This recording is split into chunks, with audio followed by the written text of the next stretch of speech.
చక్కని సీతకి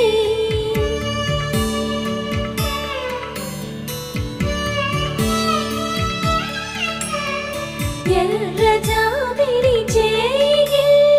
రాముడేడని అడుగుతుంటే చూడలేదని పెదవి చెప్పే చెప్పలేమని కనులు చెప్పే నల్ల పూస